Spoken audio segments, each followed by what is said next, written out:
Hello ladies, gentlemen, and otherwise. I'm Lamar Haven. Welcome back to Ogre Battle 64. We have some stuff to do. Actually, a lot of stuff to do. So I'm skipping straight into here before I explain that I've done a lot of stuff in between as well. I've changed a lot of groups. Volume's a little loud today. Including adding both Asnabel and his daughter, Katreda. It is Katreda, right? Yeah, it is totally Katreda. To groups. Katreda is in Vega's group here, and Asnabel is in Dio's group. There's also been some rearranging of a lot of characters. As you can see, I've leveled up a lot of characters. Stuff has happened, let's just say.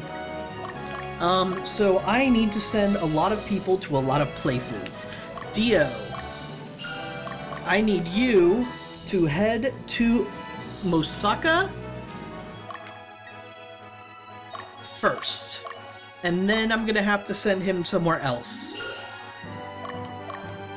Now I also need to go to Bergen, but I need to arrive there at nighttime. Now if I'm not there at night, I can just wait. Then I'm going to have to go to Inkel with Vega's group. Now I just need to remember where Inkel is. That's Kaz. That's Inekel. Inekel. And the rest, I'm double checking my notes just one more time. I think I'm good. So everybody else is going to explore neutral territory.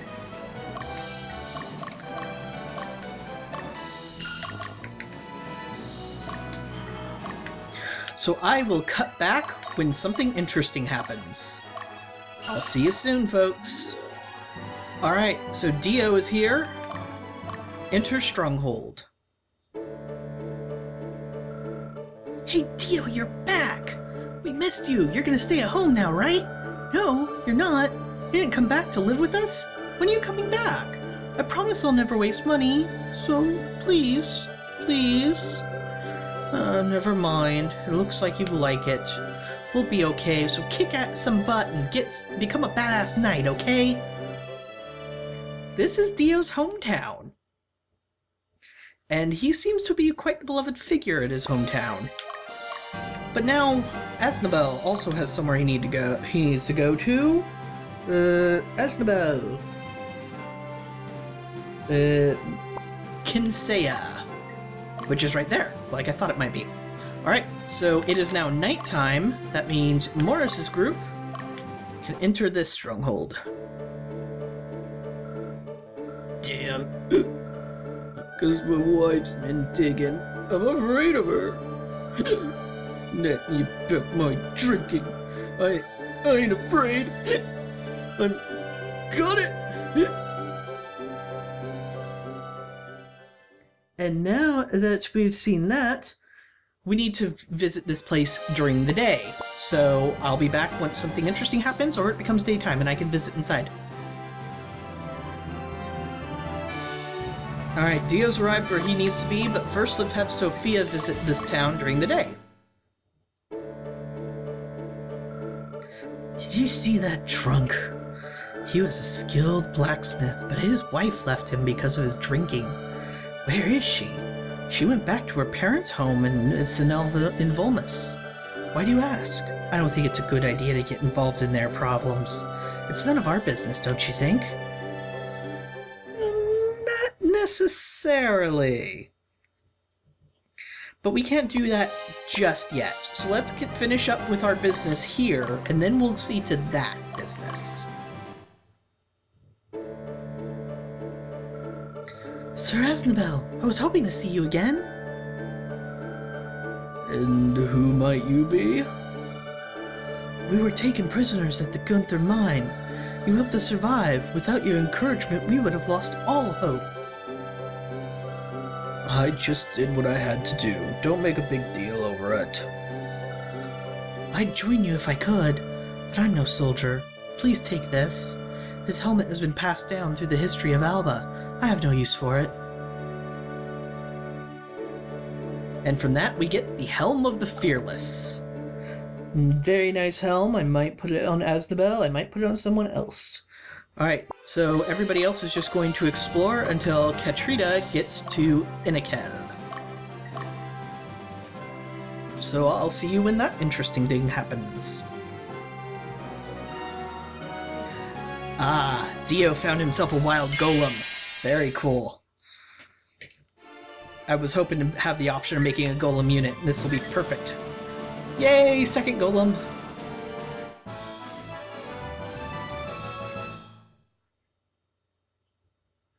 So you might notice I have pretty much all my units upgraded to tier 1 except for the soldiers, obviously. And I rearranged the units to be a little more efficient and more powerful.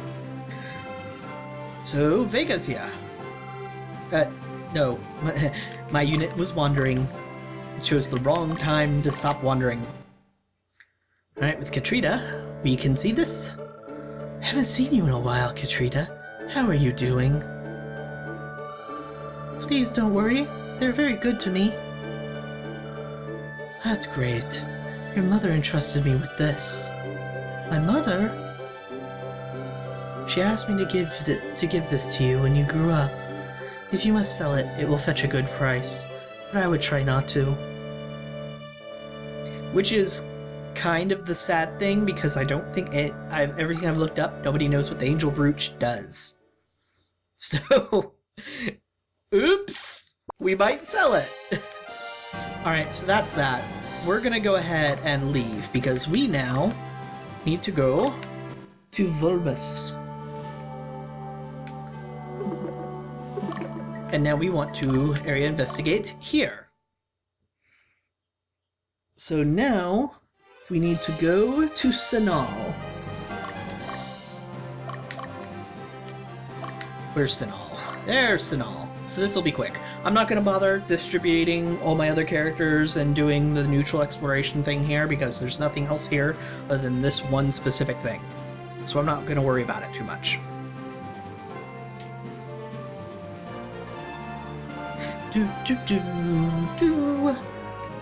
So when I rearranged some units, I put sorceresses together in Morris's group, so now they have combination magic. I spread some healers about, that kind of thing. Alright. Let's see what's inside. I see. He's causing trouble. You could say that. I'll give him one last chance. Sorry to cause you trouble. Please come to our store when you visit Bergen. Maybe drunk, but he's skilled at helmet making. Perhaps he's one of the best in the kingdom. I'm sure you can make equipment to satisfy your needs. We'll certainly give you a discount. Oops, I'm sounding like a salesman. I once heard an interesting theory about how princesses and other were picked for their amazing political skill as much as, you know, the element of convenience, I suppose, towards making kingdoms and stuff like that. So now we have to go to Bergen, back at Gunther Piedmont. Area investigation.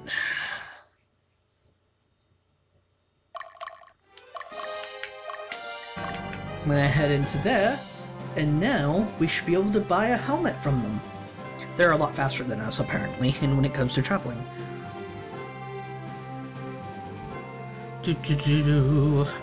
Come on, don't take all day. But on that thought, I was like, the princesses were actually extremely good at politics and strategy because they often had to lead defenses of the castles while the men were away at war, kind of thing. So we sort of have a skewed view of other princesses in our days. Oh, thank you again. I think my husband's learned his lesson. He quit drinking and devoted himself to his work. Honey, these are the people who convinced me to come back here. You should thank them. Yeah. I don't remember much because I was drunk. But, thanks anyway. You can't even thank you properly. I'm really sorry. Doesn't seem like it, but we really appreciate what you did. He's just shy. Our store is open year-round from 7 to 7. This is the only place that sells Dragoon helmets, so please come again. That's right, folks. This is how you get your first piece of Dragoon equipment. So I'm going to come in again. Oh, it's you. Welcome. How about our special Dragoon helmet, the Dragon Helm? Wow. Absolutely. That is so cheap.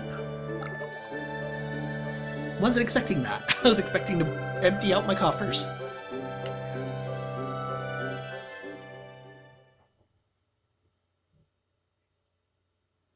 So that's that for this. That gives us everything we needed to do at Gunther Piedmont. Looking at my list, the next thing we'd have to do is head to Dardanelles. But instead of doing that, because this is going to be a very short episode, I try and keep these separate from the actual scene episodes. Let's go over what some of the things that happen to units. So I don't think my unit changed much. Oh, I also made sure to change all the archers to the middle row. I can't believe I kept saying, if something's good in the middle row, put it there, and I forgot that archers deal more damage in the middle row. It's unbelievable how my mind works sometimes. Because this is roughly an average level of 8. I try to get all the groups to an average level of about 7. So let's see, equipment-wise, what we can do with some of these groups. Equip item. So can you wear the Dragon Helm? Yeah, he can totally wear the Dragon Helm, but it's not any better than Armin. The Helm of the Fearless, however, gives you a lot more strength, much lower agility, but much higher dexterity. So that means you're a lot slower, but you're dealing a ton more damage, and you're avoiding attacks more often. Tempting, but probably not the best to put there. Let's look at other equipment. No, let's keep looking at the teams, because I shouldn't go over them too much. Let's see. Sophia is now flanked by Stephanie, and of course Morris and Belger are in the front. I gave Belger the flame flail. This group never changes, because why should it? Surprisingly not chaotic as much as I'd like. Alright, then you have Bernard, Vega, and Crodia are in the front line, and you have Jody and Katreda. Jody still hasn't leveled up enough to to change class. Asnabel and Garcia with Dio and Cheryl. I'm probably going to make Cheryl a caster. One of these units, I think it's Sophia's group. I gave the cross, the Ansate cross, that swaps the gender of the soldiers when they upgrade, because I want a male chaotic unit to be a caster for Dio's group. Now, of course, that's going to happen to this group too, but I want to spread the casters out a bit. Or it might just become another berserker, which is possible but unlikely, because 4 berserkers is a little too high, and I don't remember how many Black Knights you get. I need to double check that. That said, now Gordon here isn't a lawful group, but he's a ninja. That's because that's the only thing he could become right now. So, like I said, if you can upgrade, you should. Because, oh well, he just probably won't be able to go back to being a ninja after this. That's not a big deal, he has better stat growth this way. So he'll upgrade, he'll probably become a knight. Like Lowell here. But then Doris is here healing.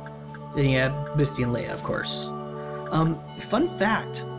Leia, when she upgrades, her stat growths are actually more like a caster than they are melee, which is weird because right now her strength is her highest stat by a good amount.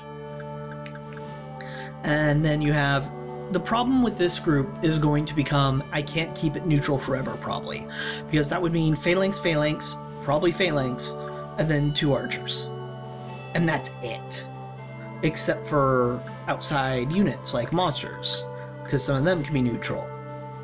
So you see there's a problem there. Now that we have our 2 golems, it is possible to get a group that's Dollmaster 2 golems, and it's possible to make a flying unit. Not yet, though. I'd need Estevez to level up. So, just going over some of my plans, some of the things that are going to be going on. Short video today, but that's fine, because next time we're going to take on Dardanelles and do more with our group. That said, let's go ahead and equip some things now that I've shown the groups off. I think... Yeah, you can totally wear the Helm of the Fearless. This would be good because phalanxes are weak attackers, but his agility is already super low, and having more avoidance and more power, I like it. I think I'll give the Helm of the Fearless here to you, Troy. What else special do I have? Except for the Dragon Helm, I don't think. Double check some stuff. Nope. And the Dragon Helm doesn't do anything. Very effective against dragon attacks. That's right. It's resistant to dragon stuff, though. So I'm tempted to just put it on somebody, because we're not going to get a Dragoon for a while. There's other requirements that make it much harder. Let's see if Dio can't wear it, because he doesn't wear a helmet. It needs to probably be a back row person is the problem, because dragon attacks usually attack the back row. So, what about you? No, you don't wear a helmet either. So nobody's useful can wear the helmet. Oh well, I'll worry about it some other time. So that's it for this episode. Thank you very much for watching, and I'll see you folks next time.